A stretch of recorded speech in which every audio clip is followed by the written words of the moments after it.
I certainly am, Brother Eric, ever ready. And thank you so much for welcoming me and welcoming everyone else this evening. We have a very special guest tonight whom you have not met here on Zoom before. And I've had the pleasure of meeting her at Peace Village, which we've spoken so much about.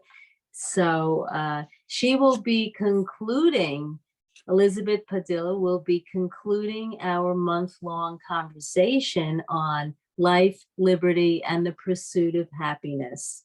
And, you know, I'm thinking about how we've had 4 different perspectives on this topic. And of course, the phrase is from the Declaration of Independence, the United States Constitution.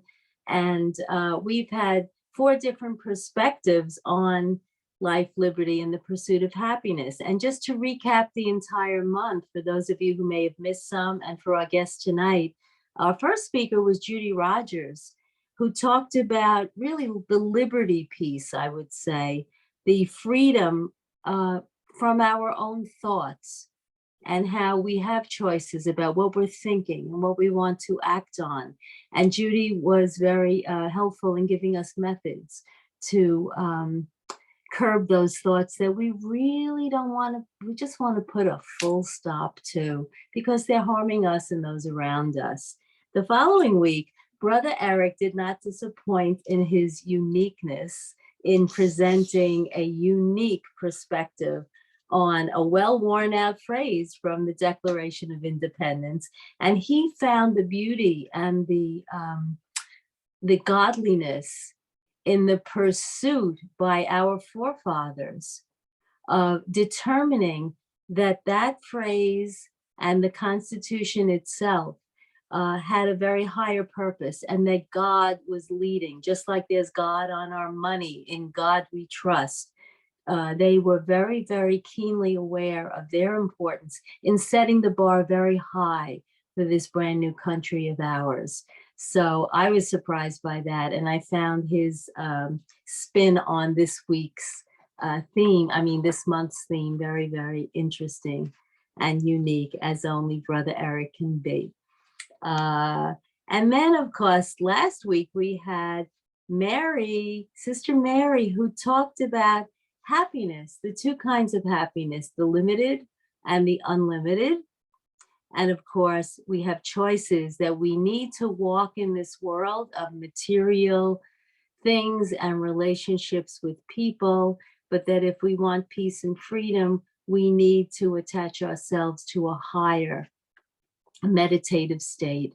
And then this evening, our topic for Sister Elizabeth tonight is finding ease while facing life's challenges. And we all know that most of us come here because we're looking for peace. We're looking for freedom from perhaps that person who calls you on the phone and wants to talk about everything that's wrong with the world, or freedom from the television set, freedom from the mass media. We want to elevate out of that in any way we can. So even though these topics may seem a bit repetitious, and the theme for the week may be something that's been explored so thoroughly, it is my great pleasure, and Michelle's every other week too, to bring you unique perspectives by our guests, who are some of the most enlightened, good-hearted, intelligent thinkers on this planet. And I know I will speak for myself, and I know I speak for many of you, and I say, when the hour is up, we leave here with something we didn't have when we came in. So without further ado, I want to tell you a little bit about Elizabeth, who has been a teacher and practitioner of Raja Yoga meditation for 38 years now. And she lives in the Brahma Kumaris retreat center in Anubhuti in California.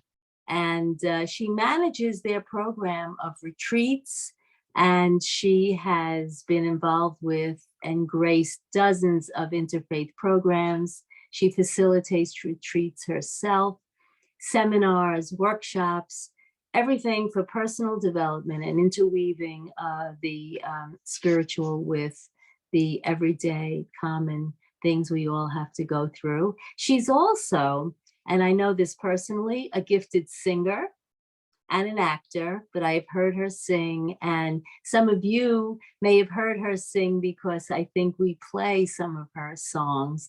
And I don't know if she plans on singing tonight, but I do know that I'm looking forward to whatever comes out of your beautiful mouth and your pipes this evening.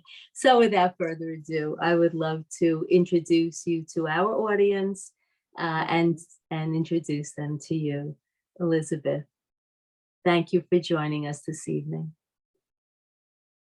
Well, thank you, Louise. That was a lovely introduction. And I like how you weaved together each of the 4 talks for this month.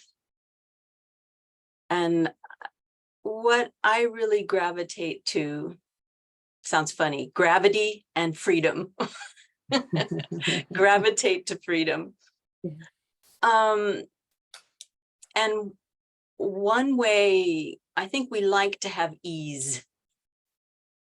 We like to feel at ease with oneself. And, you know, challenges come. Situations happen. And they come to everyone. We're not alone on that one. We all have challenges. And so I'd like to talk about what it means to be at ease, what is easiness, and how we can navigate. It's not that we just let go of everything. We want to be able to, you know, face situations and be productive. And so how can I face these opposing situations? And some of them are difficult. So what does it mean to be easy? So when I think of a lake, a body of water, and when I'm easy and calm, it's as if the lake is still. Okay, so can you imagine a still lake, maybe in the early morning, going for a walk, and it's pristine, and the surface of the lake is like glass. And you can see the reflection of the world around you perfectly. The trees, the mountains, the clouds in the sky, birds flying by. And if I step over and peer into that body of water, I will see right to the bottom. I will even see my own reflection. I like to use this image as a metaphor for the mind. And when I'm clear, I become easy because I feel a security, a sense of security. I can see to the bottom. I know what's there. I can see what's around me as it is. Now, when challenges come, there will be turbulence. And so the calm waters will begin to be murky, and it may even stir up what's at the bottom of the lake. And so when sometimes even turbulence will come from within. And sometimes it's the atmosphere will create a challenge, and specifically relationships and work, family, and so on. I can either be troubled with my mind or a situation happens. So I thought, let's look at this when these challenges happen. So what's beautiful about the mountain lakes is that there's always a constant flow, and that's why you can see to the bottom of the lake. And this is key. Okay, snow melts, and then it will come into the lake, and the lake will receive that water. It will welcome that fresh mountain melted snow into the lake, but it also surrenders the old sediments. And it's done in such a nice, peaceful way that the lake never becomes stagnant. So using that as an example, what I have that flows are my thoughts and feelings. So am I able to introduce new thoughts, new ways of thinking, and then also surrender old ways of thinking, old perceptions even? How am I listening to someone and really taking in the other, and perhaps letting go of an old way of seeing them or the situation? So I see this as a game or something interesting of keeping attention, being aware of my environment, being alert, the watcher. So keeping attention and not being a victim of my circumstances, which creates tension. So when we go on automatic, when we do what we've always done, and just, well, what happens are these, like, when a situation happens, and I call them pop-ups. If you've ever been on your screen, in the computer screen, and then these like ads will come up, or a window that you don't really want to come up will present itself, and these little pop-ups come up. And this is also our habits, our way of seeing things, these perceptions. Oh, one of those. Oh, I see. Okay, here we go again, right? And we'll have these opinions, or I guess different ways of seeing a situation with, you could almost say, a bias. Okay. So am I able to see things freshly? And when there is that flow, when I'm able to be receptive, taking in information and also surrendering, then I can heal. It allows clarity. I can see what's going on. I can understand what's happening around me. And also, whatever, how time heals.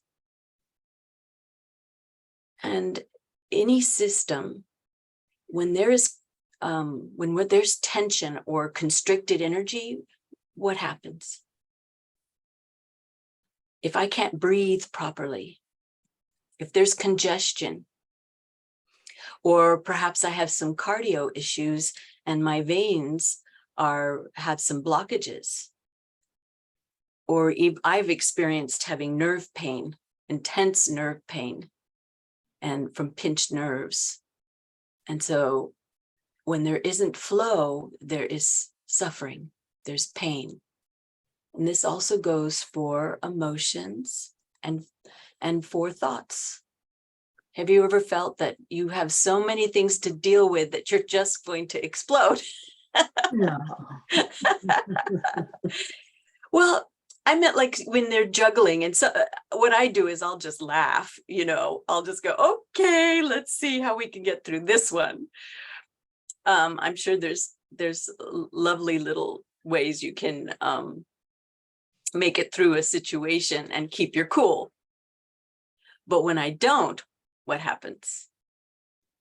And that's when these symptoms of getting overheated happen.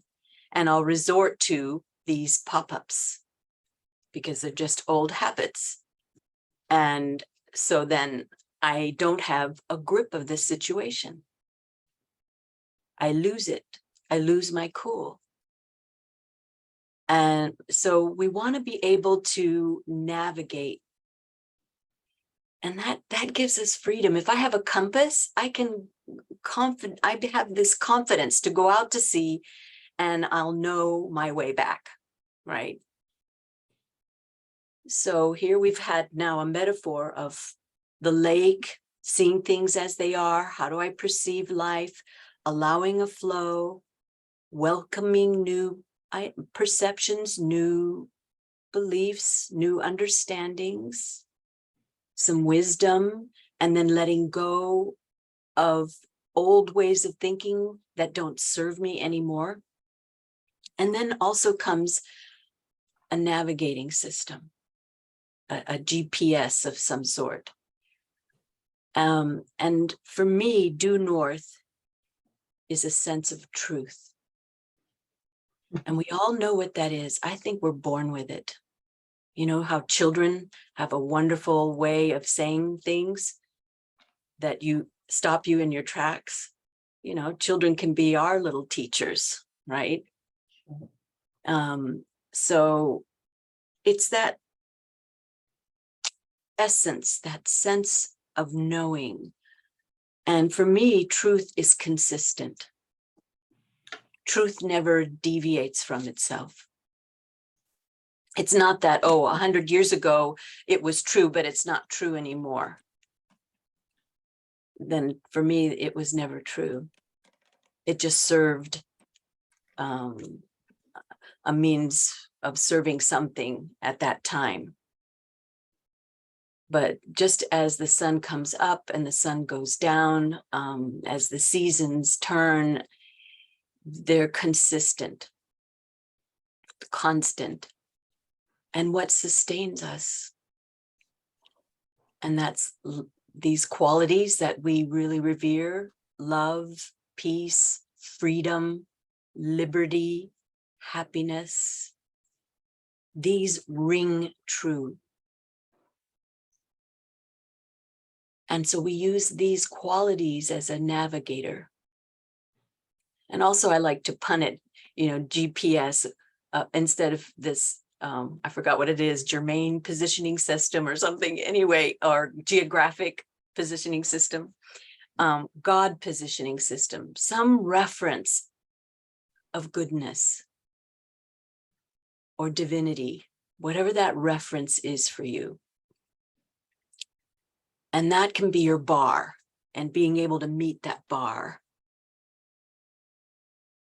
So that, okay, am I deviating from north, due north? Am I deviating from that truth, that sense of truth? And it does stand the test of time. I will experience it to be so. It's not just a belief, it's a reality. So when I speak of pop-ups, we will call these, impressions, or, you store these impressions. Anything that happens will create these reactions. Just as each one of us would have a different reaction to a big dog. Like, if a dog came into the room, each of us would have a different reaction, a different pop-up. And the dog could be totally innocent, wouldn't hurt a flea. And for some of us, we would see the most adorable, precious puppy. And for others, they might be out the door in fear. So that's what I'm referring to, these pop-ups, reactions. And then perception, how I perceive things, just as how that clear lake allows me to see things as they are. And we referred to that as the mind, that ability to perceive. And then the third aspect is reasoning, to be able to discern, and that's your conscience. And that's what gives us freedom, is to awaken, to be awake and aware, and that our conscience is activated, alive, and we nurture it, and it guides us. It will resonate with our truth, with those essential qualities that mean so much to us, like liberty and freedom. and happiness. So what bounds us? How is it that we can be where we might feel that we're not, I mean, if we're in pursuit of freedom, then we must feel bound. And not that if we're fortunate, we're not in a prison, but our own types of thoughts, our own mental positioning, the way we see things, our situation. Oh, this is hopeless. Oh, I don't know how I'm going to get out of this one. Now here we go again. I don't know. Why does this always happen to me? And so these are words of someone that is in a state of victim consciousness, where they blame the other. And this is really not easy to face in oneself. When I see that someone else is causing me pain, or someone has deceived me. And this is tricky, but I have found that I had some hints along the way, but I kept hoping that it would be a different outcome, and I had an expectation. And there is a saying that no one can deceive you unless you let them.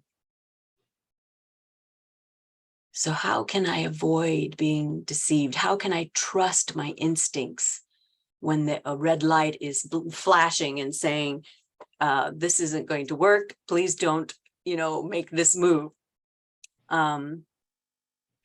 So how can I not result in anger or be in fear, where I have to feel that I'm trapped? And the other is, so whatever I'm resisting, it's going to come after me, right? You've heard that saying, whatever you resist will persist. And so I that doesn't serve me. So I need to face. And once I face that situation, it may be that I need to move on. It's not that I should be in a dangerous situation, but that I do it with ease. I do it with a cool head. And maybe with some regard and good feelings, I move on. And the other is that whatever I fight, that energy that I fight, I strengthen it, don't I? What happens if I want to prove myself? Do I actually really prove myself? If you've been in a situation and you start to play attorney, at least in my head, and it's just a waste of energy, they did this to me last time and here we go again. And, and then we start saying all the different accounts where this had happened before. And it's just going round and round, and it's stirring up my lake. I'm not seeing things as they are. And I want to get off the hamster wheel, right, of this spinning. Because if I spin my wheels, I'll get stuck. So I don't want to fight. I don't want to resist. And this other adage is, whatever I go against, I become. Now, this was hard for me because I have an advocate spine. I'm really involved in the environment. And even when I was a kid, if I didn't agree with what was going on, I would speak out. I was really outspoken. But I also saw how that didn't serve me either. So, because what I found was, whatever I would go against, it doesn't serve if I get angry. I'm almost becoming the very thing that I'm going against. And there are some really good examples out there. You know, you can't say that someone makes you angry. You know, how dare you do that? You make me so angry. And I just find when I am advocating, how can this happen? You shouldn't be doing this. It's that heated energy where, you know, you want the world to know that this person has done me wrong, or this person shouldn't be doing what they're doing. Now, again, it doesn't mean that I don't face it and correct the situation, but I do it with wisdom. I do it with my truth. That's my navigator. The agitation will make my lake murky and turbulent. And what will come out of my mouth, I will probably regret later. It won't allow me to see the real enemy. And if you think of the Gandhian system or method, and Martin Luther King and Nelson Mandela, you know, they really had this regard for tolerance, and they recognized the enemy, and they knew that it wasn't the other. They saw the other as their brother. And we're all humans. We all have pop-ups. We all have fears. We all have challenges. And I have to remain calm and clear and at ease in every situation. And people gravitate to those kinds of people. Have you ever noticed that? Whoever remains calm, no matter what happens. And I'm not saying lethargic. I'll talk about that a little later. It's a balance. You know, you don't want murky waters, but you want things to flow and move. But I want ease. I want to see things as they are. I want my perceptions to be clear. And then my whole response will be with ease. And guess what? The other person will also respond in ease. Or perhaps they are not ready to, but I remain cool like a mirror. And maybe they'll storm out the door. But because I remain respectful and calm in the situation, the next time I encounter this person, they will have, at least in my experience, they will come back ready to have a different kind of conversation. You know, because when people get, you know, heated up or angry, it takes a while, right, for their waters to become calm and clear for themselves, to navigate for themselves. But because I had an option, and I chose to remain calm, it will trigger a memory in the other. When I choose to be free and at ease and loving and respectful and liberated, people will gravitate to that. They want to believe in that. So it's just proven to me very successful just to be in that calm. And it's not that I want to, you know, so you have your victim and then you want to save anyone, you know, in that way. No, you have regard for them, that they can stand on their own 2 feet. You know, if they are having a difficult time with something, and so they'll act out, you know, like our kids will do sometimes. I don't have children, but I'm just saying, for those who are parents, or you deal with anyone who's maybe in child mode and they're acting out, and to give that regard, that they'll sort it out on their own. it's not that I can fix them.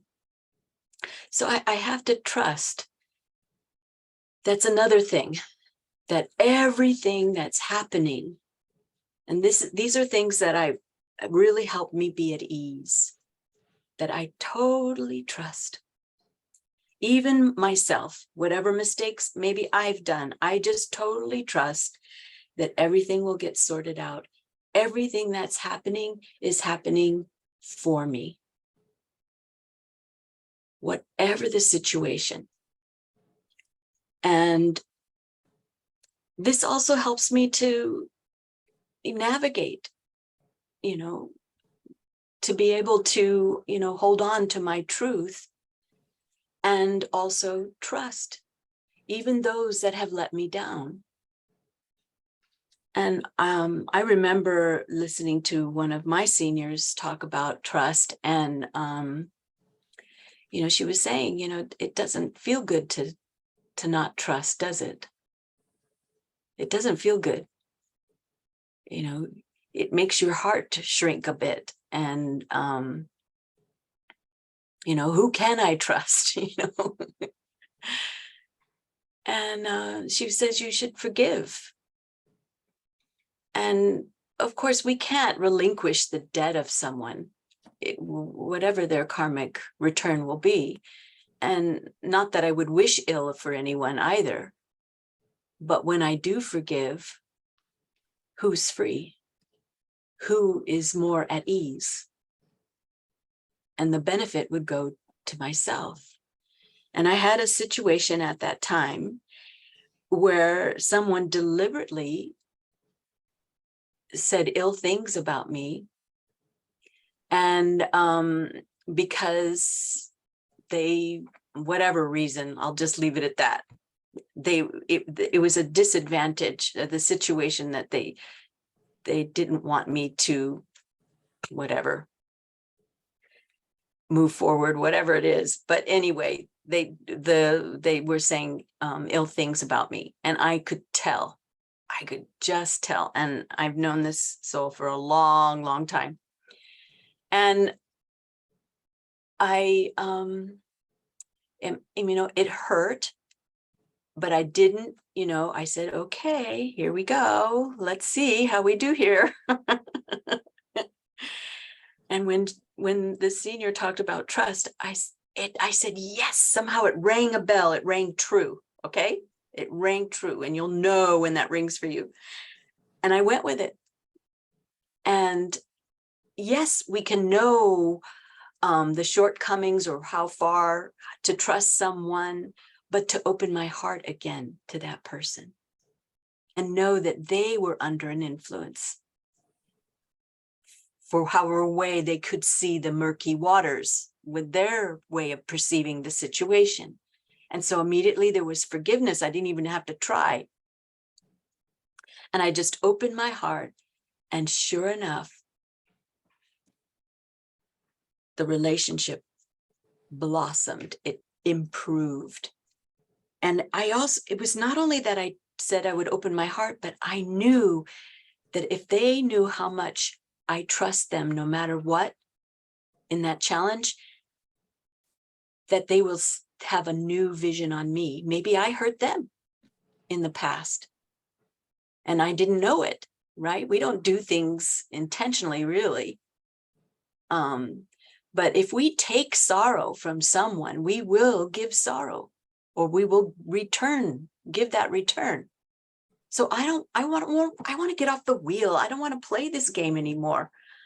And the way to get through is to recognize the enemy. And the enemy isn't the other. The enemy is holding on to the pain, holding on to those constrictions, resisting the opportunity to let go. Every situation that comes, good or bad, it comes to say goodbye. It bows and says namaste and moves on. Now, how I respond to it, how I react to it, will determine if it sticks around. And that's why if I resist, it'll keep going. It'll keep at me. until I get the lesson. And I believe that it'll come twice as knocking on the door, twice as loud until I get it. So I might as well get over it. So here was my opportunity, and I let it go, and it was just beautiful. And now there's even more trust in the relationship because they saw that I believed in them. So it's really sweet. And you never know, you just have to believe that it's not even a belief. I've experienced it, that everything is happening as it should be. There's a popular story. I don't know if you've heard it, and it's actually a true story of a Zen master. I hope I remember. Hakuin, I think is his name. And it's the story of, is that so? And he, I guess in the village, it was just a small village, and he was the sage of that village, the Zen master of that village. And, it's a small village, everybody knows everybody. And the next door neighbor, the daughter became pregnant, and the father, she's an unwed daughter, and he became so upset and demanded to know who the father was. And she was afraid to reveal who the father was. So she said, "Oh, it's the Zen master next door." So you can imagine what happened in the village. And when the father came over, and, the village, was all upset with him, and the Zen master goes, "Oh, is that so?" Now he would have to have so much trust and belief in himself. And then after some time, the baby was born. And so the father of the daughter brings his grandchild over and says, "This is your child. Now you take care of it." And the Zen master says, "Oh, is that so?" So then he raises the child with love and care and takes really good care of this child. And you know what it's like, even if you take care, babysit for someone or take care of someone for some time and then they leave, right? So, okay, I'm setting it up here. Then the daughter, she can't take it anymore, and she reveals who the real father was, and it was the butcher's son down the street, okay? And so then the truth came out, and then the father comes back to the Zen master and says, "We want the child back." And the Zen master says, "Is that so?" And, you took care of this child, and then you were able to let it go. And he just, whatever fruit he reaped from that situation in what helped him understand people, or, trusting himself and the integrity of who he was. And I'm sure now the village really had a high regard for that Zen master. And, just to kind of see how there's benefit in every situation. So it's just, yes, it's one thing to kind of have these images and perceptions and beliefs and so on. But when I have wisdom, it has more weight, especially when I try it out, when I actually experiment with it. And that's in spirituality, that would be our only test tube. Because you can't see the soul. You can't see God. You can't see love. You can't see peace. How do you know that any of these things exist?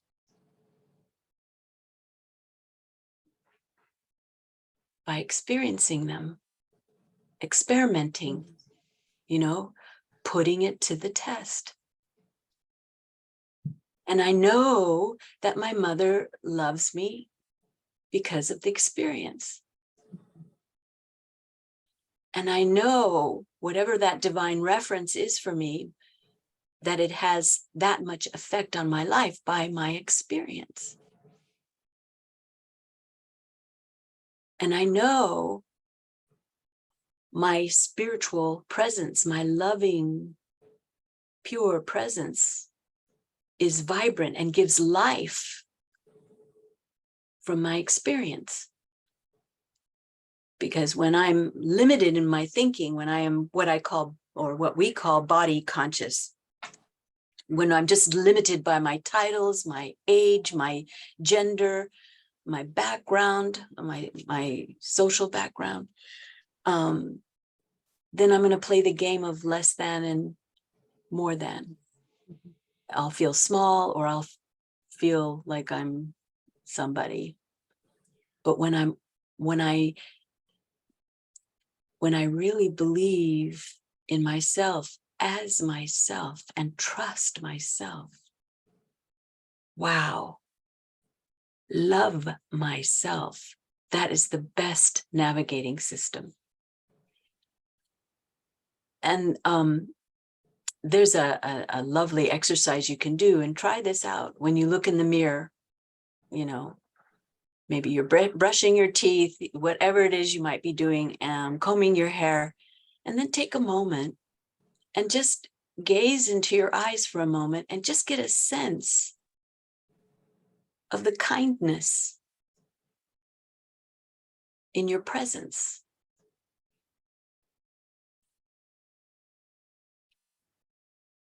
And the love that you have in being alive. It's really a wonderful experience, just something to try out. And letting that, be a way that you can have a reference, right, to navigate to. And that gives me ease, whatever the challenges might be. So it's being able to let go, to surrender, these qualities of easiness, this letting go. If I hold on, again, there'll be pain, or there'll be stagnant waters. It's not that I just, give up. There's a balance. It's a constant flow. You're receiving and you're surrendering at the same time. If I have a cup of muddy water, I will feel stuck, right? And in order to have a cup of clean water, it takes time, but drop by drop, with ease, I will eliminate the sediments, the murky water, and then it becomes clear, and then I can see to the bottom. I have to empty my cup before I can fill my cup. So that surrender, that flow, and then the tolerance, that what makes it is in ease with this. It's so funny, because tolerance, when you hear this word, what do you think right away, right? Oh, how long do I have to tolerate you guys? How do I have to tolerate this situation?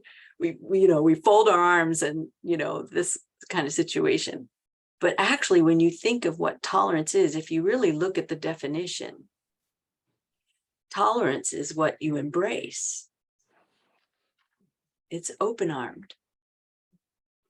If you're putting up with, you're not tolerating. Right? So tolerance is that opening up, maybe even bowing, but you're bowing to truth.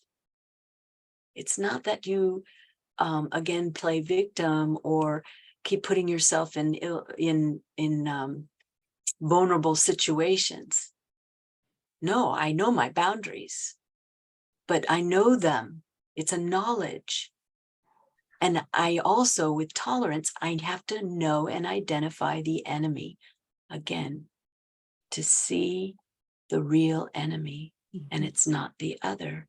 Now, the other may see you as the enemy, and it might be dangerous, and you have to assess what's the right thing to do. But why should I succumb to that same ill-ease, dis-ease? you know. And I find that really, because that's, new for me. But then somehow it's familiar. It's kind of strange. I don't remember it in my childhood because I would react and, whatever. But I really get it. It just calms me when I really develop faith in the other and identify the true enemy.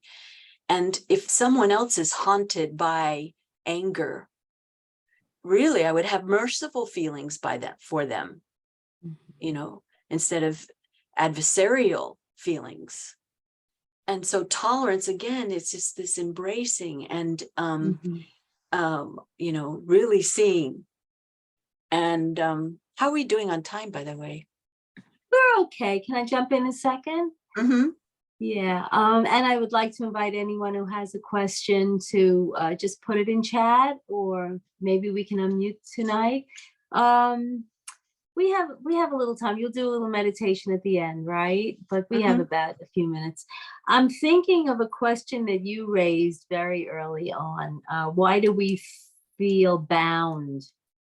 And all I keep sitting here thinking of is low self-esteem, and we defend ourselves and we jump right in. And in fact, in one of the readings this week, this month, I was doing some little excerpts from our readings. And we have a mission. If the mission is peace, then if we fight anger with anger, we're defending ourselves. That ego jumps in, and it's a lack of self-esteem. And that brings me to the idea that it's a loving universe and that God loves me. And some people can't believe that, whether they were brought up not to believe it or whether they just feel very small. But here's the thing I've learned here. I mean, I had a little rocky childhood, no perfection. But the thing I've learned here is that if I can take that chance and love myself enough to not fight back, to detach from whatever someone is saying, just try it once and bless them silently. Or just, it's not just that they'll take away a feeling from you, as you said, although that's a very big part of it. But in that moment, when you were describing that person being angry and you don't fight back, you're not letting it escalate. So you're not responsible for any bad karma there, and that's a great secret that I learned here. That I have that kind of power. And that took an enormous shift in my upbringing and believing that God loves me and I can love myself enough to really understand that if this person's coming at me in anger, that's because he's an angry person. But I don't have to jump in. And I really, really appreciate your, spending a lot of time on that this evening for us. We have this invitation all the time, if I just detach, I have this invitation to learn from the experience and to practice my virtuous higher self. And that takes an awful lot of self-esteem that I didn't always have as a younger person. I just wanted to throw that into the mix, Anybody have a question or a comment for Elizabeth? Anything in the chat here? Not yet? Anyone? Well, I liked what you said about not, being bound. What does that mean, and not to fall into the traps? That's fantastic. Yeah. And that's really the game here, and, or a game changer. And that's we're just believing that there is goodness. We're investing, we're making an investment. Yeah. And even though things look pretty rocky, unstable, insecure, unsecure. And that really brings the fear.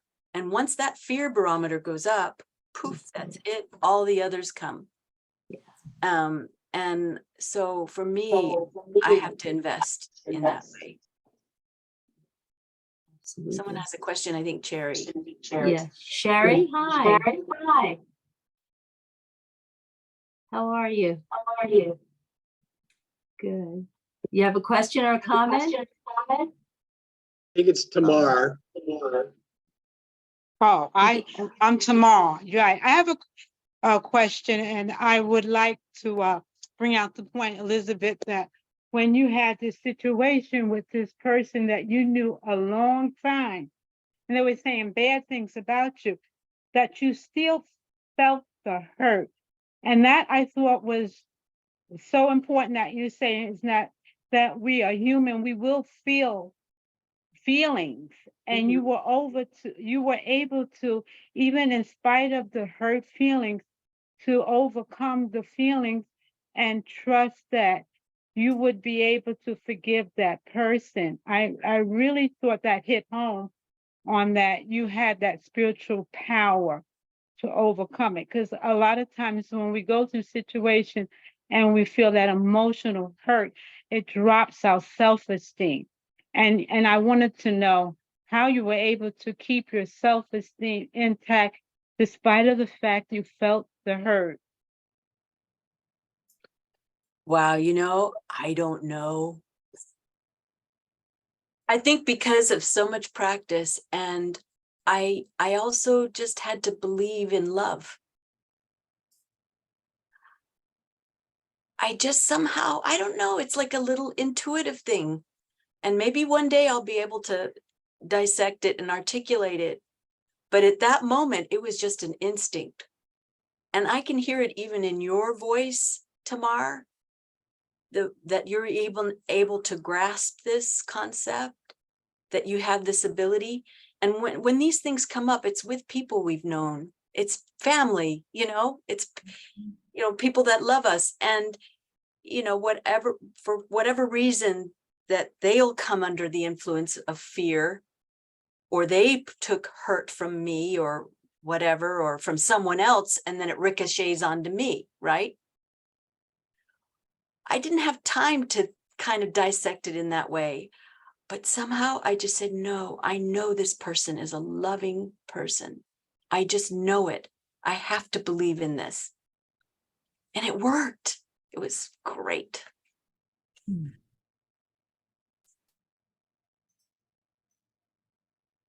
Oh, can't hear you, Louise. We're forming new habits. What you're describing, what I'm hearing, tell me if I'm right, is that you've become habituated. It's a habitual thing. And that's the well-kept secret. If I can resist jumping in and putting on the boxing gloves, then I feel a wonderful, and it's not the ego anymore. I feel closer to God. I feel I'm doing something for the other person.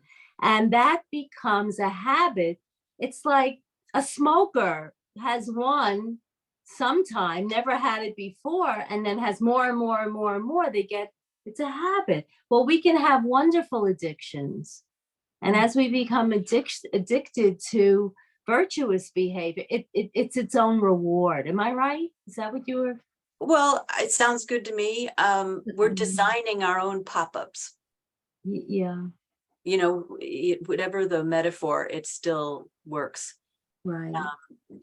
We're making choices rather than being Victims. being a victim to my own old pattern. Yeah. And so I'm awakening that truth. I'm awakening what's there. It's something. I want to believe in life. I just, and when we are attentive, when we are spiritually conscious, when we're soul conscious, divine conscious, it just invests in life. And so it's not about throwing in the towel and giving up. And that's the winner. That's, for me, is the best investment, is life. So I'm pro-life. Absolutely. And we're not victims anymore. That's the goal, right? Oh, the power.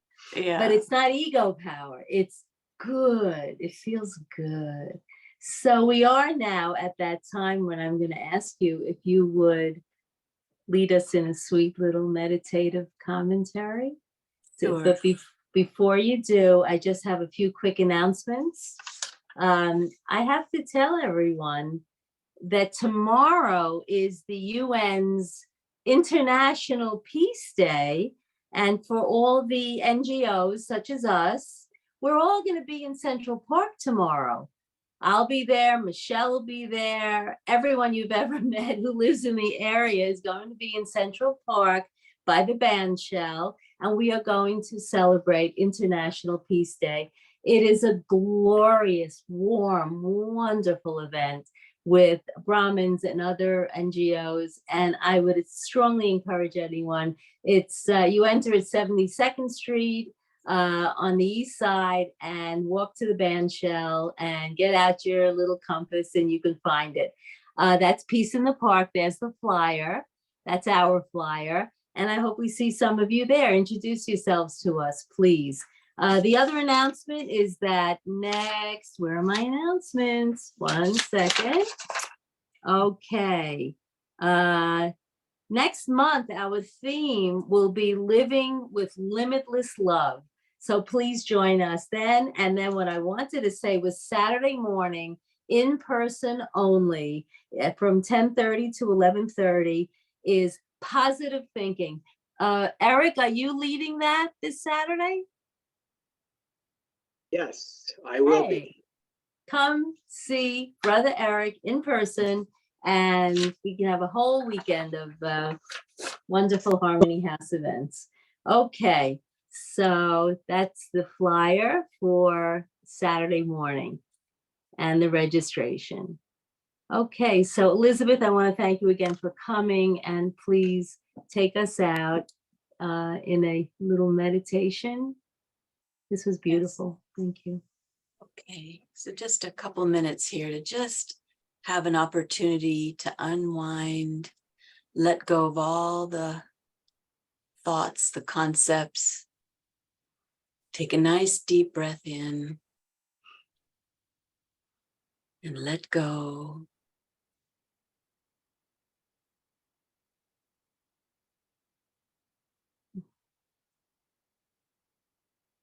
And just use the portal of awareness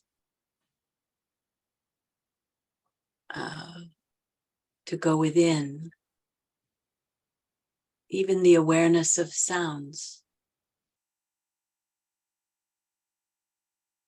In the room, outside, let go of any tension in the body, relax. And now become aware of your own loving presence.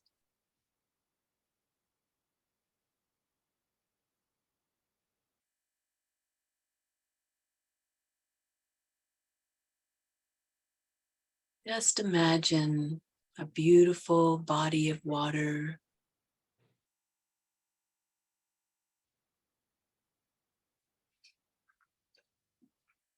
Like a lake, and I'm sitting there on the shore of this beautiful lake.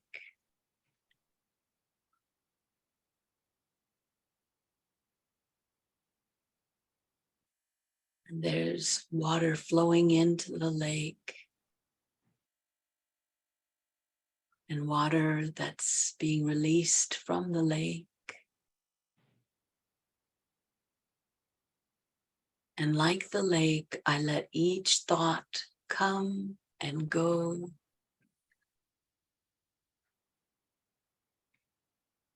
And I'm more relaxed and at ease.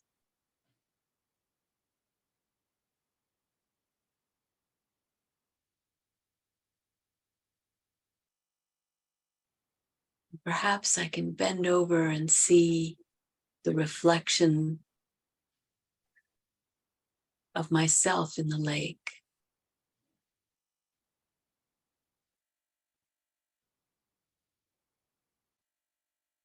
And I'm taken aback at how serene and loving that my gaze and presence is. My eyes radiate peace and kindness.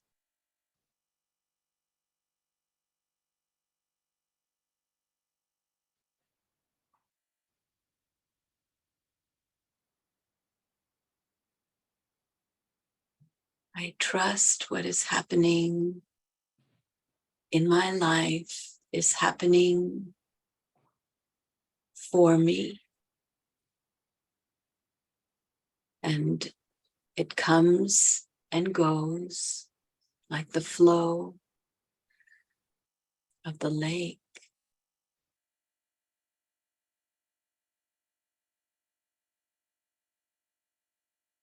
And I welcome new ideas and thoughts. And I let go of those thoughts that don't serve the soul.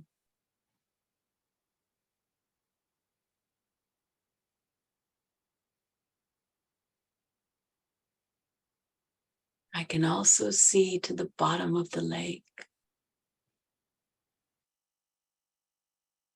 I can see all the many treasures of qualities and values. That there is abundance of gems and beauty within.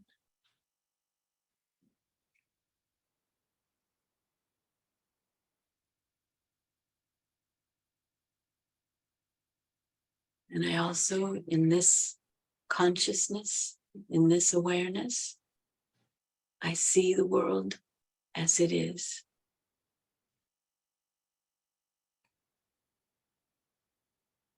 And I send love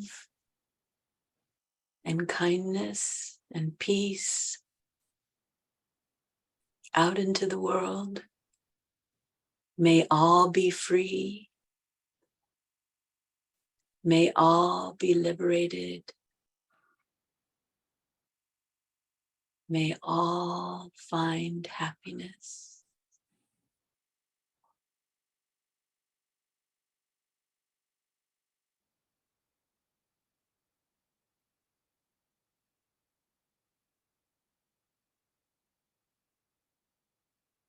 Om Shanti.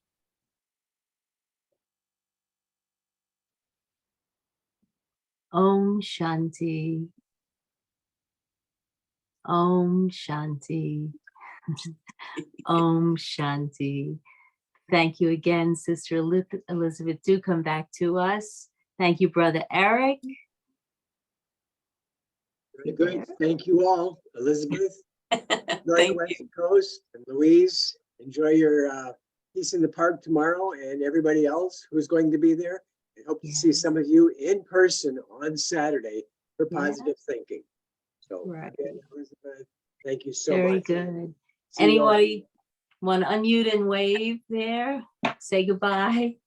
I can see you all. We Bye-bye. have a Thank shy you. audience, but sometimes they say goodbye. That's There all we right. go. Shanti, Hi. absolutely beautiful. Thank Hi, you so Carmen. much. Hi, Om Shanti, Om Jennifer. Hi, Shanti, Om Carmen. Hi, Shanti. Jane. Hi, Sherry. Okay, beautiful. Hi. Thank you so much. That was wonderful. Absolutely beautiful. Thank you again and again. Oh, Gendia, nice to see you. Cynthia. Okay, good. Om Nice meeting you Shanti, all. all. Come Good tomorrow. Great. Good, good. Good night. Good night, everyone. Good